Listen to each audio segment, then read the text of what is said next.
আমি আজকে বাপের বাড়ি এসেছি আর আজকে আবার ঈদ ঈদের দিনকেই আজকে বাপের বাড়ি এসেছি মানে আমার ঈদ না আজকে ঈদ আর আমার মুসলিম যে বন্ধুরা আছে তাদেরকে সবাইকে বলছি হ্যাপি ঈদ মুবারক।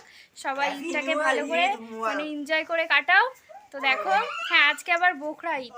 তো যাই হোক এই দেখো পিসুমণি ওখানে রান্না করছে আর বাবু মুড়ি খাচ্ছে আর ভাই তো শুয়ে আছে ওখানে, সবাই সবার কাজ করছে। আর এইখানে করছে পিসুমণি রান্না, এই দেখো লাল লাল ঝাল ঝাল চিকেন কষা আর বেগুনের ঝাল আর পটল ভাজা। পটল ভাজাটা করেছে আমার ছেলের জন্য, আর বেগুনের ঝাল তো খেতে পারবে না, তার জন্য বেগুনের ঝালটা আমাদের জন্য। আর এই দেখো চিকেনের কালার দেখো, পিসুমণি চিকেনটা যা করে না, আজকে পিসুমণির আবার একাদশী, পিসুমণি খাবে সাবু আর আমাদের জন্য করছে চিকেন। আর এইখানে ভাই বসে তরকারির দিকে দেখো লোভ দিচ্ছে। তো আজকে আমার এই ছোট্ট ভিডিওটা কেমন লাগলো লাইক কমেন্ট শেয়ার করে জানিও।